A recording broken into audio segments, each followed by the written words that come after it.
공짜로 지원받을 생각하지 말고 돈 주고 사가라 할 땐 언제고 이제는 돈을 준다고 해도 거절한다고. 뭐 이런 나라가 다 있어. 한국.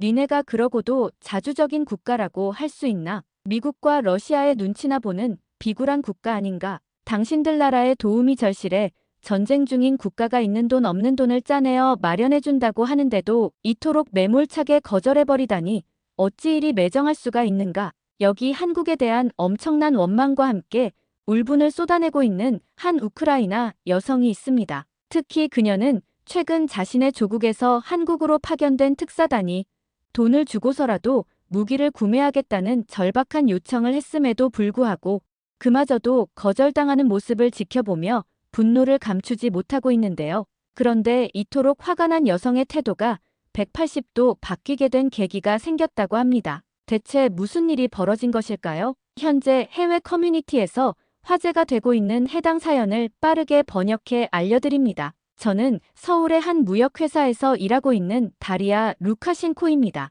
최근 서울은 폭설 뒤 여전히 잿빛 하늘 아래 잠겨 있습니다. 거리에는 평화로운 일상이 이어지고 있지만 제 마음은 혼란스럽기만 합니다. 아침 뉴스에서 보도된 영상 하나가 제 머릿속을 떠나지 않았어요. K9 자주포와 천무다연장 로켓 등 한국의 첨단 무기들이 등장하며 전장에서 그들의 압도적인 위력을 과시하고 있는 모습, 또한 러시아를 도발하는 듯한 문구와 함께 한국은 우크라이나를 이해해주고 도와주는 파트너라는 문구, 그리고 화면 말미에 떠오른 한글 문구, 대박. 우크라이나 정부가 공개한 이 홍보 영상은 저의 조국에서 만들어졌지만 서울에 있는 저에게는 무언가가 잘못됐다는 느낌을 주고 있었죠. 대박이라니.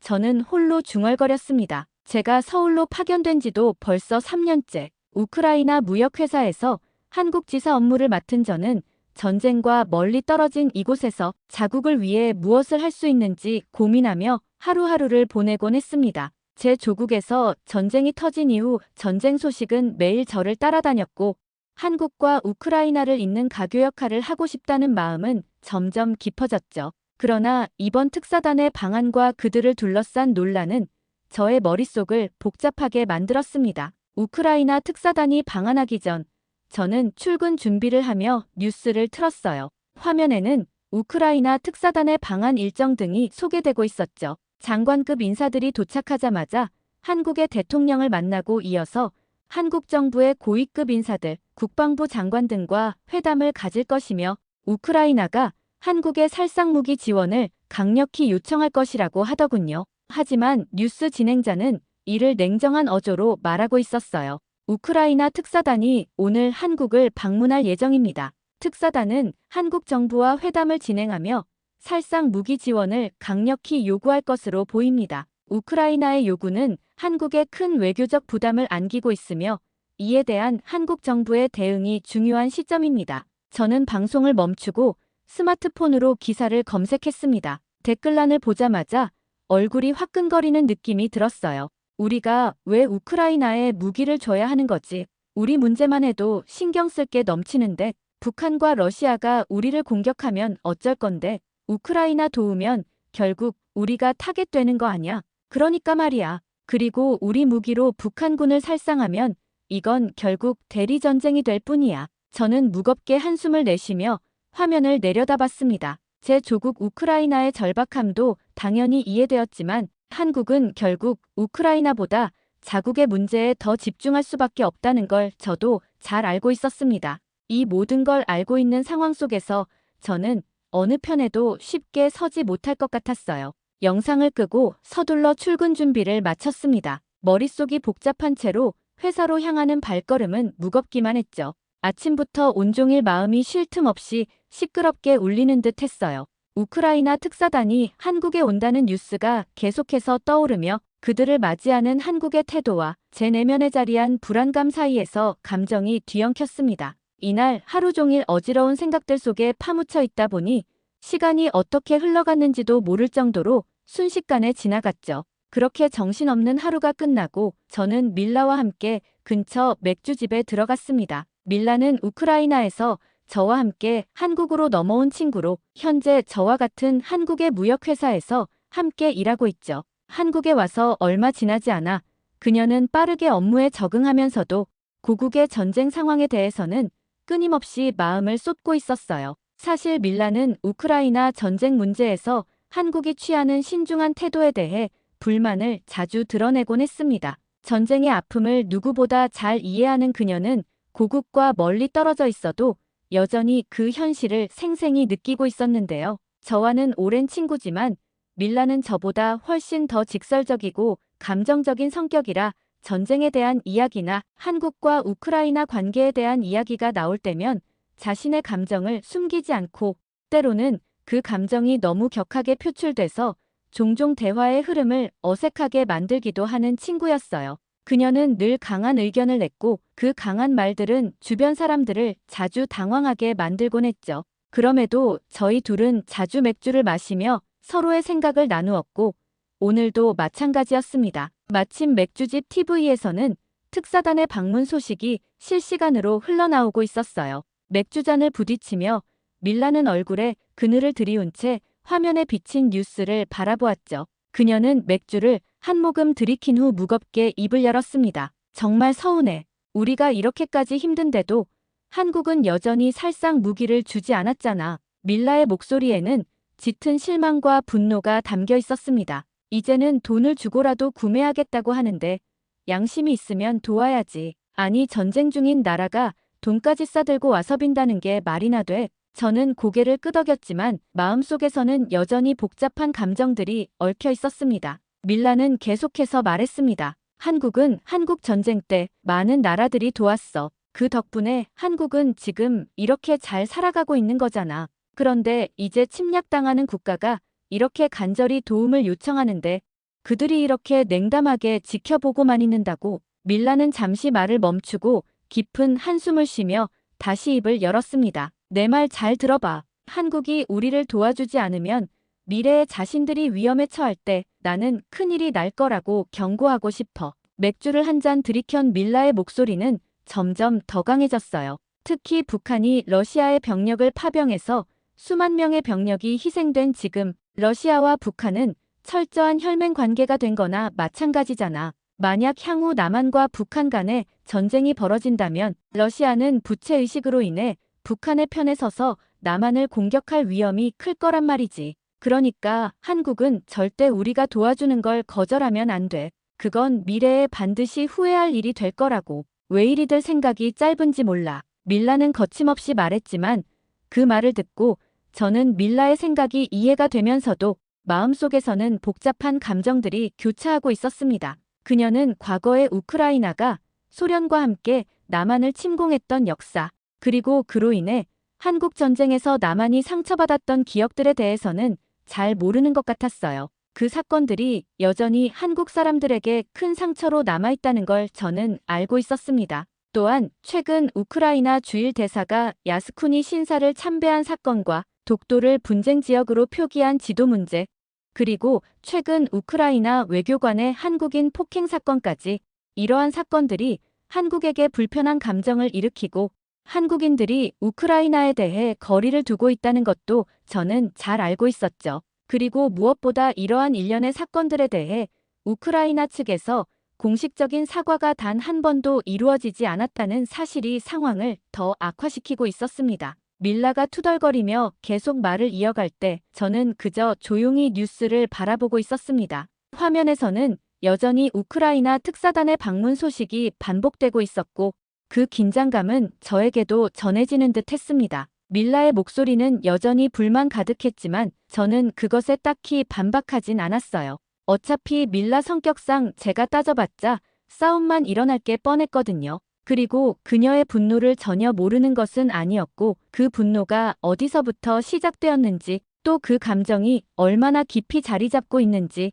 저도 어느 정도는 이해하고 있었기 때문에 저는 밀라의 말을 그저 씁쓸한 마음으로 조용히 듣고만 있었어요. 우리는 맥주 한 잔씩을 더 마시고 짧은 침묵을 뒤로한 채 그렇게 자리에서 일어났습니다. 밀라는 여전히 불만이 가득한 얼굴로 저를 바라봤지만 더 이상 말을 이을 기력이 없었는지 집으로 돌아가겠다고 하더군요. 저는 밀라를 배웅한 후 집으로 향하는 길에 또 한 번 깊은 한숨이 나왔습니다. 밀라의 분노는 사실 우크라이나인으로서의 절박한 감정에서 비롯된 것이었겠지만 동시에 한국의 상처에 대한 이해가 완전히 결여된 듯해 마음이 무겁더군요. 지금 이 순간 우크라이나와 한국 사이의 간극은 여전히 크다는 것을 느끼며 집으로 천천히 발걸음을 옮겼습니다. 저는 집에 돌아가는 길, 제가 개인적으로 한국에서 만났던 사람들과 나누었던 대화를 떠올렸습니다. 대부분의 한국인들은 그들의 역사를 자랑스러워하며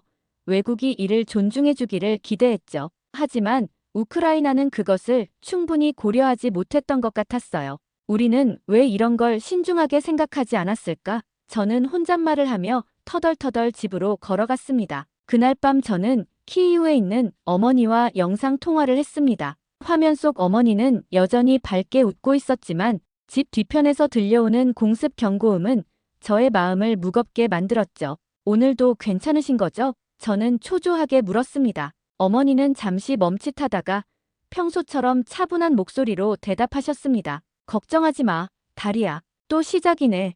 그런 날이지 뭐. 어머니는 아무렇지 않은 듯 말씀하셨지만 그 말에 담긴 불안과 걱정은 저에게 고스란히 느껴졌습니다. 정말 괜찮은 거 맞아요? 저는 목소리를 낮추며 물었습니다. 그때 영상 통화 화면 뒤로 또 다른 공습 경고음이 울려 퍼졌습니다. 어머니는 잠시 고개를 끄덕였지만 그 표정은 여전히 침착함을 유지하려 애쓰는 모습이었습니다. 응, 괜찮아. 잠깐 대피하고 다시 돌아올 거야. 어머니는 애써 미소를 지으며 말했지만 그 미소 속에 숨겨진 불안함이 고스란히 느껴져 제 가슴이 먹먹해졌습니다. 그렇게 영상 통화를 마친 후 저는 혼자 그동안 쌓였던 감정들을 정리하려 했습니다. 밀라의 말, 어머니의 얼굴, 그리고 한국에서 만났던 사람들과 나눈 대화들이 뒤엉켜 머릿속을 떠나지 않았어요. 한국에서의 고요하고 평화로운 일상은 저에게 점점 이질적으로 다가오기 시작했습니다.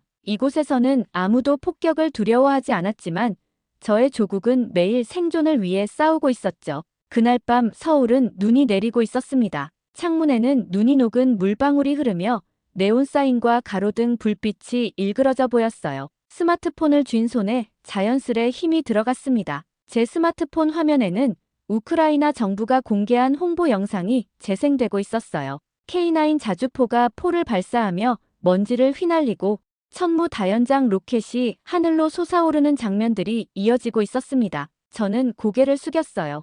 영상의 의도는 분명했습니다. 전쟁으로 피폐해진 우크라이나가 이 무기들을 얼마나 필요로 하는지를 간절히 알리려는 메시지였고 한국에 보내는 절실한 호소이기도 했습니다. 하지만 이 영상이 한국에서 어떤 반응을 일으킬지 저는 너무도 잘 알 것 같았기에 마음이 더없이 무겁기만 했습니다. 홍보 영상이 공개되자마자 한국에서는 속보로 관련 기사들이 쏟아지기 시작했습니다. 저는 우크라이나 관련 뉴스를 쏟아내는 스마트폰 화면을 가만히 응시했습니다. 그러다 문득 하나의 다른 기사가 제 눈에 띄었고 자연스럽게 손이 가면서 클릭하게 되었죠. 그때 제 시선은 기사 아래 달린 댓글들에 멈췄습니다. 야스쿠니 신사 참배 같은 외교 실수를 하고도 뻔뻔하다. 우크라이나는 왜 우리한테만 이러는 거지? 다른 나라도 많은데. 우크라이나는 북한에 무기 기술을 전수해준 나라이다. 우리의 적성 국가와도 같다. 친일 국가인 우크라이나는 일본에 가서 무기를 요청하라. 도와줘봤자 고마움도 모르는 나라에 도와줄 필요 없다. 가슴이 답답해진 저는 숨을 몰아쉬었습니다. 우크라이나의 상황을 전하려는 간절한 영상이 이토록 비판을 넘어 비난과 욕설까지 받는다는 현실이 믿기지 않았어요. 한국에서 이런 반응을 어느 정도 예측할 수는 있었지만 이 정도일 줄은 상상도 못했고 우크라이나가 보내고자 했던 메시지가 너무도 왜곡되는 것 같아 마음이 정말 씁쓸했습니다. 제 조국이 처한 절박함은 이 인터넷 댓글들 속에서 오직 민폐처럼만 묘사되고 있었습니다. 그러나 한국 입장에서 보자면 이런 반응도 이해가 되지 않는 건 아니었어요. 저는 밤새 생각을 정리하려 했지만 마음은 여전히 무겁고 복잡했습니다. 창밖의 불빛을 바라보다 보니 문득 저처럼 한국에서 일하며 살아가는 우크라이나 사람들의 얼굴이 떠오르더군요. 고국의 전쟁 상황을 매일 뉴스로 접하면서도 멀리서 할 수 있는 일이 없어 답답함을 느끼는 그들의 모습이 자꾸 생각났어요. 특히 한국에서 가족을 부양하기 위해 일하거나 유학 중인 사람들에겐 이런 반응이 더 크게 와닿을 것 같았습니다. 전쟁 소식 하나에도 마음이 무너질 텐데 이런 차가운 댓글들까지 마주한다면 얼마나 더 힘이 들까 싶었죠. 도와달라는 우리의 간절한 호소가 민폐로만 비춰지는 이런 현실이 너무도 속상했어요. 그렇게 뒤엉킨 생각들 속에서 밤이 깊어갔고 저는 끝내 가라앉지 않는 마음으로 새벽을 보낼 수밖에 없었습니다. 다음 날 이른 아침 사무실에 들어서자마자 커피를 들고 책상에 앉으려던 찰나 동료 수진이 다가와 물었습니다. 다리야, 너희 나라에서 만든 홍보 영상 봤어? 대박이라고 한글까지 넣어서. 근데 그거 효과 있을까? 수진의 표정에는 놀람과 함께 조금 의외라는 느낌이 묻어 있었습니다. 마치 이런 방식으로 홍보 영상이 갑작스레 공개될 줄은 몰랐다는 느낌이었죠. 저는 수진을 잠시 바라보다가 씁쓸하게 웃으며 대답했습니다. 효과가 있기를 바라야겠지. 지금은 뭐든 해볼 수밖에 없는 상황이니까. 수진은 잠시 망설이는 듯 하더니 말을 꺼냈습니다. 근데 솔직히 한국은 조금 난처한 입장이야. 러시아 눈치도 봐야 하고 북한 문제도 있고 미국도 우리를 압박하고 있으니까 우리가 모든 걸 쉽게 결정할 수가 없어. 저는 커피잔을 내려놓으며 고개를 끄덕였어요. 알아. 그래서 우크라이나가 한국을 더 설득하려고 하는 걸지도 몰라. 그런데 왜 하필 한국이지? 다른 나라는 없어? 수진의 말은 단순한 질문 같았지만 저는 그 안에 담긴 의미를 느꼈습니다. 그녀의 질문에는 단순한 궁금증 이상의 무언가 부정적인 감정이 들어있는 것 같았어요. 그럼에도 저는 애써 무덤덤하게 대답했습니다. 한국이 가진 무기들이 우리에게 딱 맞아. K9 자주포는 성능이 입증됐고 특히 천무다연장 로켓은 러시아의 대규모 포격에 맞설 수 있는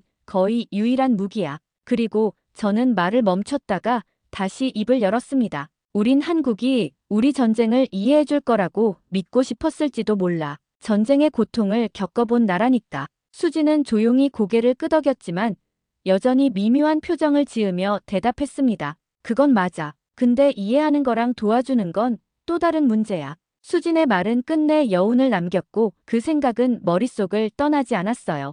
퇴근 후 저는 집으로 돌아와 어머니가 보낸 메시지를 확인했습니다. 키이우는 오늘도 폭격 소식이 있어. 난 괜찮아. 내 아빠는 집이 추울까봐 방금 난방기름을 구하러 나갔어. 우리 걱정 너무 하지 않아도 돼, 다리야. 우리 여기서도 잘 버티고 있으니까 너는 내 자리에서 무사히 지내기만 하면 돼. 그게 우리가 바라는 전부야. 저는 메시지를 읽으며 눈을 지그시 감았습니다. 휴대폰을 쥔 손이 떨리는 것이 느껴졌어요. 저는 서울의 따뜻하고 안전한 공간에 앉아있지만 마음은 늘 전쟁 속 가족과 함께 있는 것만 같았죠. 깊은 한숨을 쉬며 화면을 다시 켰습니다. 그때 최신 뉴스 속 기사의 제목 하나가 제 시선을 사로잡았어요. 우크라이나 한국 포병 전력 홍보 영상 멋대로 공개. 정부는 난처한 입장. 멋대로 공개. 난처하다고. 저는 작게 중얼거렸습니다. 이해는 갔습니다. 한국 정부는 살상 무기 지원을 꺼릴 수밖에 없었고 그 이유도 명확했습니다. 미국과 러시아의 반응을 우려했기 때문이겠죠. 그날 밤 뉴스 제목과 기사 내용이 머릿속을 떠나지 않아 뒤척이기를 반복했습니다. 다음 날 저는 수진과 카페에 앉아 있었습니다. 창밖으로 비가 내리고 있었고 커피잔에서 올라오는 따뜻한 김이 우리 두 사람 사이를 흐르고 있었죠. 수진이 조용히 입을 열었습니다. 다리야, 너는 진짜 한국이 우크라이나를 더 도와줘야 한다고 생각해? 저는 그 질문에 잠시 머뭇거렸습니다. 수진의 목소리는 차분했지만 그 안에 담긴 무게는 쉽게 넘길 수 없는 것이었죠. 저는 커피잔을 손에 든 채 천천히 대답했습니다. 솔직히 내가 우크라이나 사람이니까 그렇게 해줬으면 좋겠다고 생각해. 아니라면 거짓말이겠지. 하지만 한국도 복잡한 상황이잖아. 그걸 생각하면 나도 확신이 없어. 수지는 잠시 저를 바라보다가 고개를 끄덕였습니다. 그녀도 답을 알고 있는 듯한 표정이었죠. 그리고는 조심스럽게 말을 이어갔습니다. 우린 미국, 러시아, 북한의 시선을 동시에 받고 있어. 한국은 그 세 나라의 움직임을 항상 의식해야 해. 우크라이나를 돕는 게 자칫 북한이나 러시아를 자극한다고 생각하면 아무리 돕고 싶어도 쉽게 결정할 수가 없다는 거지. 그녀의 말은 너무도 현실적이어서 반박할 수가 없었습니다. 수지는 잠시 말을 멈추더니 덧붙였습니다. 때로는 아무것도 하지 않는 게 최선일 때도 있거든. 수진의 말은 단순한 설명이라기보다는 한국이 처한 상황을 있는 그대로 보여주는 묵직한 현실처럼 느껴졌습니다. 저는 그 말에 묵묵히 고개를 끄덕였죠. 그리고 그 순간 우크라이나의 절박함과 한국의 복잡한 현실이 얼마나 다른 궤도를 돌고 있는지도 선명히 느껴졌습니다. 짧은 침묵이 흐르던 중 수진이 커피잔을 내려놓고 잠시 뜸을 들이다가 조심스럽게 말을 꺼냈습니다. 사실 밀라랑도 이런 이야기를 했었어. 그 말에 저는 고개를 들었습니다. 수진과 밀라가 이런 이야기를 했다는 게 굉장히 의외로 느껴졌죠. 밀라는 항상 감정이 앞서는 편이라 이런 민감한 주제에 대해 대화가 잘 풀렸을지 무척 궁금해졌습니다. 수진은 살짝 웃으며 말을 이었습니다. 밀라가 감정적으로 강하게 말하는 건 너도 잘 알잖아. 처음엔 솔직히 쉽지 않았어. 하지만 조금씩 설명했어. 한국이 처한 외교적 상황과 위험 요소들, 그리고 왜 모든 나라가 우크라이나를 전폭적으로 돕기 어려운지를 차근차근 이야기해줬지. 그랬더니 밀라도 조금은 이해하는 것 같더라고. 저는 놀라면서도 고개를 끄덕였습니다. 밀라가 수진의 이야기를 들으면서 자신의 의견을 조금이라도 바꿀 수 있었다니 그건 수진이 밀라와 얼마나 진심으로 대화했는지를 보여주는 것 같았어요. 밀라가 뭐라고 했어? 제가 물었습니다. 수진은 커피잔을 손으로 돌리며 잠시 생각에 잠기더니 대답했습니다. 물론 완전히 납득한 건 아니야. 밀라는 여전히 한국이 더 나서줬으면 좋겠다고 생각하더라. 하지만 한국이 우크라이나를 외면하는 게 아니라 조심스러운 입장에서 고민하고 있다는 건 알겠다고 했어. 다만 마지막에 이렇게 말하더라고. 그래도 한국이 조금이라도 더 노력해줬으면 좋겠어. 지금 우리에겐 그 작은 도움이라도 얼마나 절실하고 큰 힘이 되는지 모를 거야. 수진의 말을 들으며 저는 밀라가 가진 강한 감정 뒤에 숨어있는 간절함을 다시 한번 느꼈습니다. 그녀는 자신의 방식으로 고국을 위해 목소리를 내고 싶었던 걸지도 모르죠. 수진은 커피를 한 모금 마시며 마지막으로 덧붙였습니다. 물론 앞으로도 우리가 나눠야 할 이야기가 많이 남아있을지도 몰라. 이해와 설득이 완전히 이루어진 건 아니더라도 이렇게 대화를 시작했다는 것 자체가 중요한 게 아닐까 싶어. 서로 이야기라도 나눌 수 있다는 건 말이야. 그 말에 저는 잠시 생각에 잠겼습니다. 결국 우크라이나와 한국, 그리고 우리 각자도 서로를 이해하기 위해서는 시간이 걸릴 뿐 아니라 끝없이 대화해야 한다는 걸 느꼈습니다. 특사단의 방한이 끝난 후 저는 한국이 무기 지원을 사실상 거절했다는 뉴스를 읽게 되었습니다. 한국 정부는 직접적으로 거절이라는 말을 사용하지는 않았지만 누가 보아도 그것은 거절을 둘러서 표현하는 것이었죠. 실망스러웠습니다. 그러나 이상하게도 저는 한국을 비난할 수 없었습니다. 한국이 처한 딜레마와 현실을 이해하게 된 지금 저는 두 나라가 서로를 더 잘 이해하기 위해 얼마나 많은 대화를 나눠야 하는지만을 느끼고 있을 뿐이었어요. 저는 그날 저녁 어머니에게 다시 메시지를 보냈습니다. 엄마, 한국이 이번에도 무기 지원은 어려울 것 같나 봐. 하지만 이들은 여전히 우리를 돕고 있어. 인도적 지원으로 의료 장비와 구호 물자를 보내주고 비상식량도 지원하고 있잖아. 난방이 어려운 지역엔 보온용품도 함께 지원해주고 있어. 나중에 우크라이나도 한국을 이해할 수 있는 날이 올 거야. 그 메시지를 보내고 나니 마음 한구석이 조금은 가벼워지는 듯 했습니다. 잠시 휴대폰을 내려놓고 창밖을 바라보았습니다. 어느새 비는 멈췄지만 도심의 어두운 하늘 아래 가로등이 빗물에 젖은 거리를 희미하게 비추고 있었습니다. 한국에서 보내는 평화로운 밤이 폭격과 추위 속에서 하루를 버티고 있을 고국의 사람들에게도 닿을 수 있다면 얼마나 좋을까? 그리고 이 평화가 제 가족들에게는 얼마나 아득하게 느껴질까 생각하니 가슴이 금세 먹먹해졌습니다. 저는 스스로를 다독이며 조용히 중얼거렸습니다. 끝날 거야. 언젠가는. 희망을 놓지 않아야 한다고, 지금은 그저 믿어야 한다고 스스로 다짐했습니다. 그렇게 생각하며 커튼을 닫고 내일을 준비하기 위해 천천히 침대에 누웠습니다. 평화로운 이 밤이 언젠가 고국에도 닿을 날을 바라면서 말입니다. 다음 날 저는 사무실로 돌아가 평범한 하루를 시작했습니다. 하지만 어제와는 조금 달랐습니다. 단순히 우크라이나를 대변하거나 한국의 아쉬움을 표하려는 마음은 어느새 사라지고 두 나라의 입장을 모두 이해하며 서로를 연결할 작은 다리 역할을 하고 싶다는 바람이 마음 한편에 자리 잡고 있었습니다. 그것이 지금 제가 할 수 있는 일이라는 생각이 들었으니까요.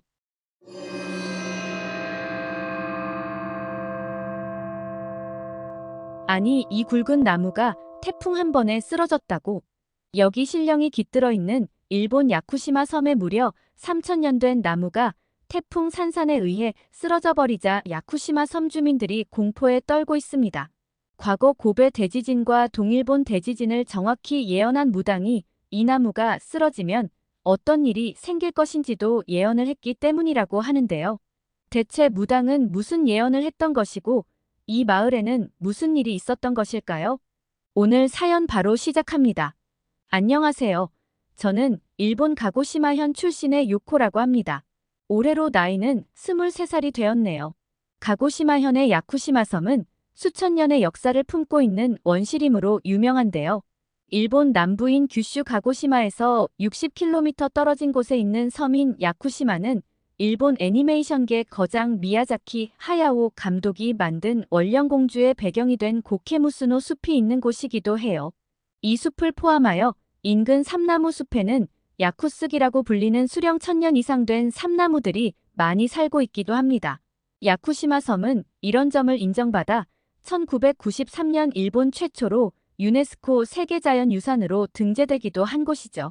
이곳엔 신성한 존재로 여겨지는 나무들이 숲을 이루며 그 중에서도 가장 신령스러운 나무로 알려진 야요이 삼나무가 있습니다.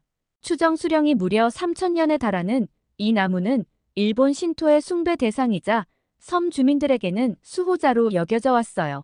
이 섬에서 태어난 저는 어려서부터 이 3000년 된 야요이 삼나무의 이야기를 숱하게 듣고 자라기도 했죠.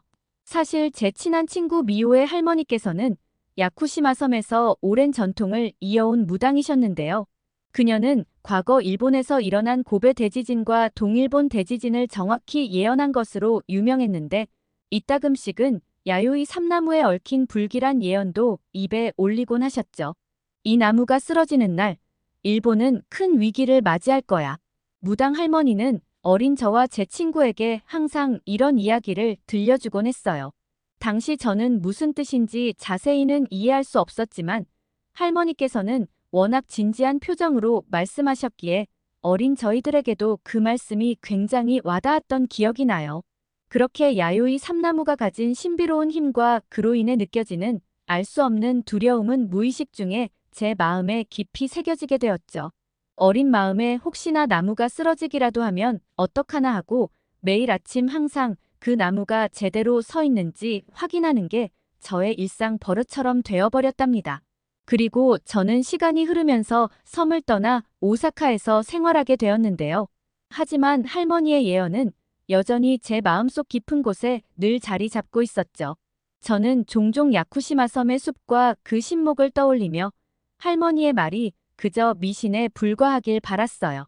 그러나 2024년 9월 제10호 태풍 산산이 일본 열도를 강타했습니다. 야쿠시마 섬은 언제나 거대한 태풍 앞에서 꿋꿋이 버텨냈지만 이번엔 상황이 좀 다른 것 같았어요.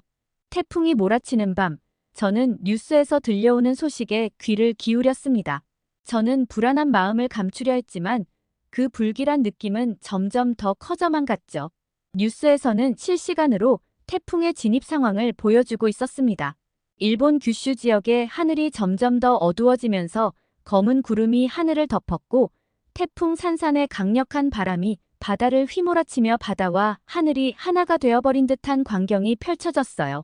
게다가 규슈 지방 남서쪽에 위치한 야쿠시마 섬은 특히나 태풍에 의해 더 직접적인 영향을 받는 것 같았습니다. 저는 뉴스를 지켜보며 걱정이 점점 더 커져갔어요. 바람은 마치 지옥의 숨결처럼 거세게 불어왔고 거대한 구름 덩어리는 바람에 휘몰려 끝없이 퍼져나가는 것 같았죠.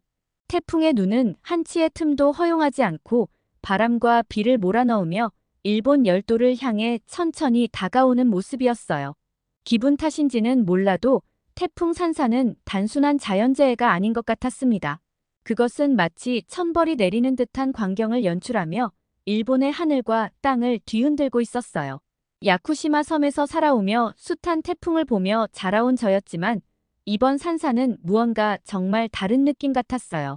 하늘에서 떨어지는 비는 불길한 검은색을 띠며 모든 것을 덮어버리려는 듯한 강한 폭우로 변해갔고, 비는 하늘에서 마치 천상의 분노를 담은 물방울처럼 쏟아졌으며 길과 도로는 순식간에 물에 잠기기 시작했습니다.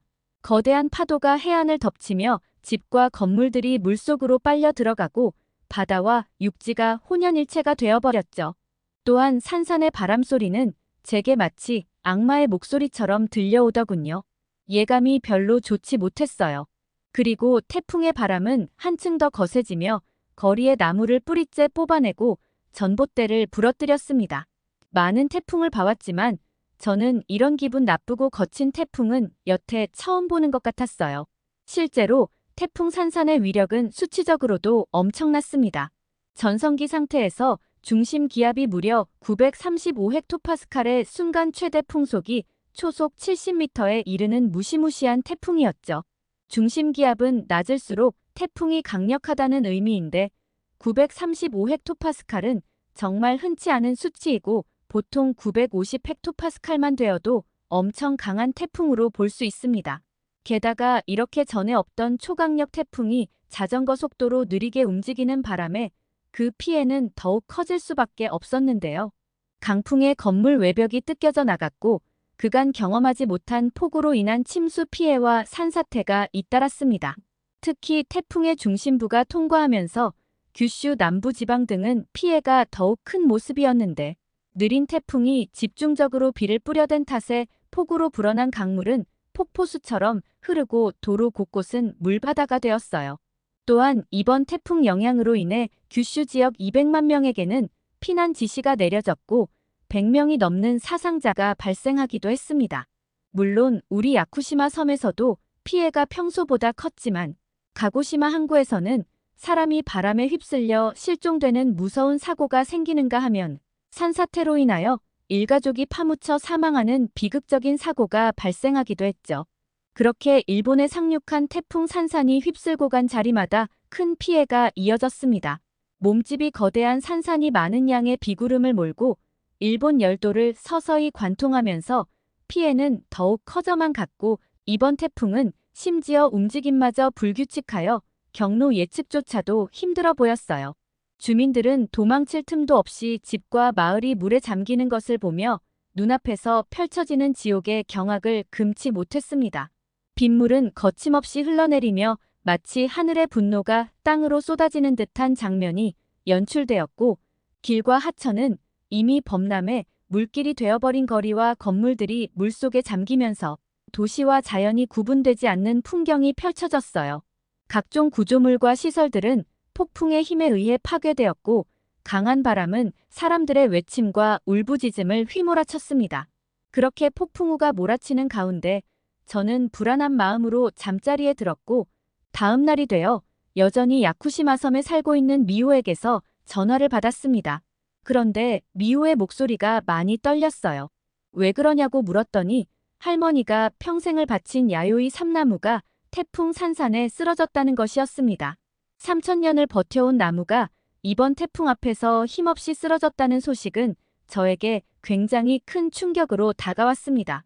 한동안 말문이 막혀 아무 말도 할 수가 없었죠. 태풍이 아무리 강하다 한들 설마 그 나무가 쓰러질까 싶었거든요. 또 이 나무가 쓰러지는 날 일본은 큰 위기를 맞이할 거야 라는 할머니의 말이 바로 떠오르면서 소름이 돋기도 했는데요. 그토록 오랜 세월을 견딘 나무가 이번에는 살아남지 못했다니 미호의 할머니가 예언했던 불길한 징조가 현실이 된 것이었습니다. 저는 급히 야쿠시마 섬으로 돌아갔습니다. 도착하니 미호를 포함한 섬 주민들은 말로 표현할 수 없는 충격과 두려움에 휩싸여 있었습니다. 그리고 수천 년의 역사를 간직한 야요이 삼나무는 태풍을 견디지 못하고 정말로 쓰러져 있었습니다. 그렇게 신성시 여겨졌던 야요이 삼나무가 위용을 잃어버린 채 쓰러져 있는 모습을 보니 마치 이 땅의 원주율이 무너지는 듯한 상징적인 장면이 펼쳐져 있는 것만 같았어요. 삼나무의 가지와 줄기는 부서져 땅에 내리꽂혀 있었고 그 굵은 나무 전체가 통째로 쓰러져 있는 모습은 자연의 신성함이 부정당하는 것 같은 분위기를 자아냈습니다. 그리고 섬 전체는 경악과 공포에 휩싸였죠. 그도 그럴 것이 저를 포함한 모든 사람들이 평생을 마을의 상징과 같이 우뚝 솟은 웅장한 나무의 모습만을 봐오다가 갑자기 쓰러진 모습을 보니 충격을 받지 않을 수가 없었어요. 저는 쓰러진 나무 앞에서 할머니의 목소리가 들리는 듯 했어요. 이 나무가 쓰러지면 일본에 큰 재앙이 닥친다던 그 말이 이제는 너무도 현실적으로 다가왔습니다. 사실 미호의 할머니께서는 3년 전 90세의 나이에 하늘로 떠나가셨습니다. 미호에 의하면 할머니께서는 돌아가시기 직전까지도 야요이 나무에 대한 걱정을 놓지 않으셨다고 하시더군요.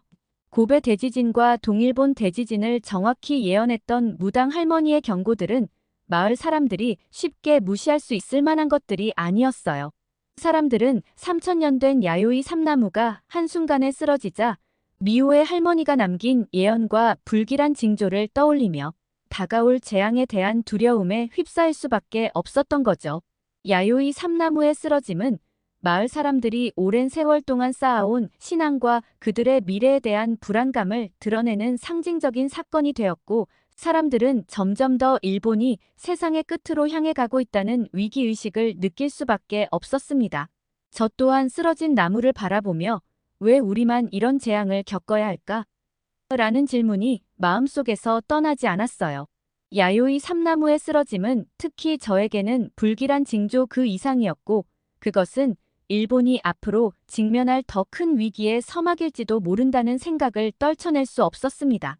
저는 오사카로 돌아오는 비행기에서 창밖을 바라보며 생각에 잠겼습니다. 일본이 점점 더 큰 재앙으로 향하고 있다는 느낌을 정말 지울 수 없었거든요. 할머니의 예언이 이제야 실현되어 가는 것 같았고, 그것이 무엇을 의미하는지 점점 더 명확해지는 것 같았어요. 그리고 저는 미호가 했던 말이 머릿속에서 지워지지가 않았습니다. 사실 할머니께서 미호에게만 귀띔해 주었던 말을 이번에 제가 미호로부터 듣게 되었거든요. 미호가 전해준 내용은 일본의 과거와 그것이 현재와 미래에 미치는 의미에 대한 굉장히 심각한 내용을 담고 있었습니다. 미호의 할머니는 일본 제국의 식민지 지배와 그로 인한 만행들이 미래에 큰 재앙으로 돌아올 것이라고 경고하였다고 했습니다. 제가 들은 내용을 간단히 좀 말씀드려 보려 하는데요.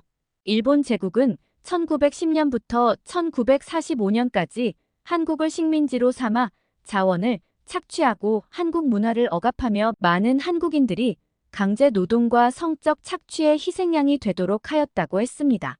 특히 강제 위안부 문제는 많은 한국 여성들에게 끔찍한 고통을 안겼고, 이 문제는 한국 사회에 깊은 상처를 남겼다고 했습니다. 이 말을 듣고 저는 큰 충격에 빠질 수밖에 없었는데요. 사실 저는 일본 제국의 식민지 지배에 대하여 어렴풋이 알고 있었을 뿐 자세한 내용은 알지 못했습니다. 학교에 다닐 때 교과서에 그러한 내용이 자세히 없기도 하였고, 방송에서도 그런 내용은 잘 다루지 않았기 때문이죠. 그런데 이후에 들은 내용은 더욱 충격적이었어요. 일본 제국은 한국의 문화와 전통을 억압하고 일본어를 강요하기까지 했습니다. 한국어 사용을 금지하고 일본어 교육을 강제로 시행하며 아예 한국의 전통 문화를 말살하려 했던 거죠. 한국의 역사와 문화를 왜곡하고 일본의 역사와 문화만을 강조하며 한국인들의 정체성과 자긍심을 무너뜨리려 했던 거예요. 이로 인해 한국의 전통 문화와 역사는 큰 피해를 입었고, 당시에 실제로 많은 전통과 가치가 사라졌다고 하더라고요. 사실 미호의 할머니께서 야요이 삼나무에 이러한 의미를 부여하게 된 데에는 나름대로 이유가 있었어요. 할머니는 1930년대에 태어나 일본의 격동적인 현대사를 직접 경험한 세대의 인물이었습니다. 그녀는 어린 시절 제2차 세계대전의 혼란과 일본의 군국주의적 야욕으로 인한 전쟁의 고통을 목격했습니다. 이 시기 그녀는 고향과 가족, 그리고 많은 사람들이 전쟁의 참혹함 속에서 고통받는 모습을 보며 깊은 상처를 입게 되었죠. 전쟁의 상흔은 할머니에게 인간의 행동이 자연과 인류에 미치는 영향을 직접적으로 느끼게 해주었고, 특히 인간으로서의 도덕적 책임과 역사적 교훈에 대한 가치관을 형성하게 해주었다고 해요. 또한 전후 일본이 전쟁의 책임을 제대로 인정하지 않고 피해국에 대한 사과와 보상을 회피하는 모습을 지켜본 할머니는 역사적 책임의 중요성을 깊이 깨달았다고 합니다. 할머니의 가치관은 단순히 개인적인 경험을 넘어 일본이 과거의 잘못을 인정하고 치유하지 않는 한 자연과 사회의 균형이 깨질 수 있다는 믿음에서 비롯되었습니다. 이후 고베 대지진과 동일본 대지진과 같은 자연재해를 예언하면서 할머니는 이러한 재해가 단순히 자연의 힘이 아니라 인류의 도덕적 결핍과 역사적 책임 회피의 결과로 나타날 수 있다고 확신하게 되었다고 합니다. 이와 같은 재해는 그녀에게 과거의 상처가 현재와 미래에 영향을 미치는 강력한 신호로 여겨졌고, 이는 그녀가 자연과 인류의 조화로운 공존을 강조하게 된 이유가 되었다고 해요. 하지만 일본의 역사적 만행에 대한 문제를 노골적으로 언급하는 것은 민감한 문제였기에 동네 사람들에게는 에둘러 이야기하고 미호에게만 이렇게까지 구체적으로 이야기해 주었다고 하더군요. 이어서 미호에게 전해들은 이야기는 저에게 계속해서 큰 충격을 주었는데요. 저는 731 부대라는 것을 이때 미호를 통해 처음 알게 되었습니다. 이것은 너무 충격적이어서 사실 차마 입에 담기가 어려울 지경이에요.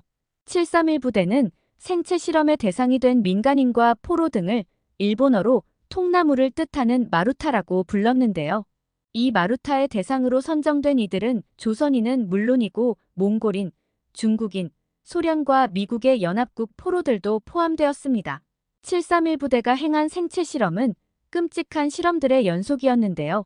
마루타로 선정된 이들에게 탄저균과 천연두균을 강제로 주사하여 그 경과를 지켜보는 실험을 진행하는 한편 산채로 해부하여 내장을 빼내고 동물의 내장과 교체하는 비인륜적인 실험도 자행하였습니다. 또한 사람이 영하 50도에서 몇 분간 버티다 죽는가를 실험하기도 했으며, 마루타로 선정된 이들의 몸에 전기 코드를 연결하여 독가스를 터뜨린 후 경과를 실험하기도 했습니다. 또한 인간의 장기 중 일부 장기를 제거하여 생존할 수 있는지를 실험하는 한편 산채로 화염 방사기로 태워 죽이는 만행도 서스름없이 자행하였습니다. 기타 여러 끔찍한 실험들도 별다른 제재 없이 실시되었죠. 731 부대의 부대장은 교토 제국대학 의학부를 수석으로 졸업한 후 일본 제국 육군병원과 군의학교 등에서 근무한 이시이 시로였는데요. 1941년 731 부대장으로 부임한 이시이 시로는 부임 전까지만 해도 평범한 방역과 급수를 담당하던 731 부대를 생체 실험 부대로 바꾸게 됩니다. 731 부대로 인한 피해자는 수천 명에 이르는 것으로 추정되는데요. 731 부대의 부대장인 이시이 시로는 일본이 패망한 후 전범재판에 넘겨져 처벌받아야 했으나 안타깝게도 처벌은커녕 무죄를 선고받게 됩니다. 이시이 시로가 무죄를 선고받게 된 배경에는 미국과 일본의 사법거래가 있었는데요. 미국은 자신들은 실시할 수 없는 방법으로 축적된 731 부대의 생체 실험 데이터를 얻고 싶어 했고, 그 대가로 이시이 시로에게 무죄를 선고해 주었던 것입니다. 심지어 이후에도 연구 결과에 눈이 멀어 731 부대원들을 돈을 주고 실험연구원으로 고용을 하거나 이시이 시로를 생물 무기 고문으로 생물학 무기 개발에 참여시키면서 잔인하게 희생된 사람들만 죽어서도 눈을 제대로 감지 못하게 되는 비극이 되는 결과가 되어버렸는데, 이는 미국이 다른 역사적 문제와는 달리 731 부대에 대한 이야기만 나오면 유독 말을 아끼는 이유이기도 하다고 합니다. 참 비극적인 일이 아닐 수가 없어요. 또한 강제징용과 노동 착취는 일본 제국의 또 다른 만행이었습니다. 한국의 남성과 여성들은 일본의 군수 산업과 기타 노동력으로 강제징용되었고, 이들은 열악한 조건에서 혹독한 노동에 시달려야 했습니다. 이 과정에서 한국인들은 인권을 무시당하며 건강과 생명마저 위협받아야 했습니다. 실제 일본 제국의 군수 산업에 강제로 동원된 많은 한국인들은 과중한 노동과 위험한 환경 속에서 생명을 잃거나 심각한 부상을 입어야 했죠. 이러한 문제들은 일본 정부의 충분한 사과와 배상이 없었던 문제로 피해자들은 여전히 깊은 상처와 고통을 안고 있는데요. 제2차 세계대전이 끝난 후에도 일본은 한국에 대한 공식적인 사과와 배상을 거부했습니다. 일본의 이러한 태도는 한국 사회에 더욱 깊은 상처를 남겼고, 양국 간의 갈등은 해결되지 않은 채로 남아 있었습니다. 또한 일본은 난징 대학살과 같이 중국에 대하여 엄청난 학살극을 벌인 적이 있다고도 해요. 그런데 일본 정부는 과거의 잘못을 인정하고 반성하기보다는 그 책임을 회피하며 역사적 진실을 왜곡하거나 혹은 은폐했습니다. 미호의 할머니는 이러한 역사적 만행들이 결국 천벌로 돌아올 것이라고 경고하셨던 거죠. 야요이 삼나무의 쓰러짐을 단순한 자연재해가 아니라 일본의 닥칠 미래의 천벌을 예고하는 중요한 징조로 여기셨던 거예요. 삼나무는 일본 신앙에서 신성한 상징으로 간주되는데 특히 이 3000년 된 야요이 삼나무의 쓰러짐은 신의 뜻이 내포된 사건으로 해석된다는 것이었죠. 즉 할머니의 살아생전 경고는 야요이 삼나무의 쓰러짐이 일본의 과거 잘못에 대한 응징의 서막일 것이라는 의미를 담고 있었고 앞으로 닥칠 무시무시한 재앙의 전조라는 해석이었죠. 미호의 설명을 들으면서 저는 삼나무의 쓰러짐이 단순한 우연이나 자연재해가 아니라 진심으로 일본에 닥칠 큰 재앙의 전조라는 사실을 느끼게 되었는데요. 이는 정말 일본이 과거의 잘못을 인정하고 사죄하지 않으면 현실로 다가오게 될 무시무시한 신의 분노가 될 것이라는 확신까지 들었어요. 저는 할머니의 예언이 실제로 이루어질 것이라는 두려움이 엄습하게 되었죠. 특히 할머니께서는 일본의 천벌이 가까운 미래에 닥칠 대규모 재앙으로 나타날 것이라고 말씀하셨는데 저를 소름 끼치게 한 것은 그 재앙의 가능성 중 하나가 바로 난카이 대지진이라는 것이었습니다. 아시는 분들은 아시겠지만 난카이 대지진은 일본의 난카이 해구에서 발생할 것으로 예상되는 대규모 지진으로 그 피해 규모와 파괴력은 상상을 초월합니다. 일본의 역사적 기록에 따르면 난카이 대지진은 주기적으로 발생하며 매번 큰 인명 피해와 재산 피해를 일으켰습니다. 이번에는 할머니의 말씀처럼 그 전조가 야요이 삼나무의 쓰러짐이라는 신의 경고로 나타난 것이 아닐까 하는 두려움이 제 마음속에 크게 자리 잡았습니다. 난카이 대지진은 일본의 경제와 사회에 치명적인 타격을 줄 수 있는데 이로 인한 인명 피해와 재산 피해는 그 규모와 파괴력 면에서 상상하기 어렵습니다. 2011년에 발생한 규모 9.1의 동일본 대지진보다 피해가 더 컸으면 컸지 적지는 않을 것으로 예상되는 거대 지진이기에 모든 일본인들에게 큰 공포심을 불러일으키고 있는 대지진이 바로 난카이 대지진인데요. 이러한 재앙이 다가온다는 생각에 저는 공포감을 느끼지 않을 수가 없었어요. 할머니의 예언이 실제로 이루어질 것이라는 두려움이 점점 더 강해졌고 저는 일본이 과거의 잘못을 해결하지 않는 한 계속해서 더 큰 재앙이 닥칠 것이라는 생각에 사로잡힐 수밖에 없었습니다. 이 두려움은 단순히 과거의 이야기나 먼 미래의 문제가 아니라 현재 우리가 어떤 행동을 취하느냐에 따라 달라질 수 있는 현실적인 위기라는 느낌이었습니다. 할머니의 예언을 떠올리며 저는 현재와 미래에 닥칠 가능성 있는 재앙을 피하기 위한 방법을 고민할 수밖에 없었어요. 일본이 과거의 잘못을 진심으로 뉘우치고 해결하는 것이 얼마나 중요한지를 깊이 이해했고 그로 인해 조금이라도 재앙을 피할 수 있는 방법을 찾아봐야겠다는 결심을 하게 되었습니다. 일본이 과거의 상처를 치유하고 역사적 책임을 다하는 것이 얼마나 중요한지를 뼈저리게 실감하게 되었고 이를 우습게 생각하고 무시하면 결코 안 된다는 생각이 들었어요. 이번 삼나무의 쓰러짐과 그로 인해 다가올 재앙은 일본의 과거 만행과 현재의 상황을 반영하는 중요한 교훈을 제공하는 일이었으며 일본이 과거의 잘못을 진심으로 뉘우치고 해결할 때까지 계속될 신의 분노를 경고하는 사건으로 여겨졌습니다.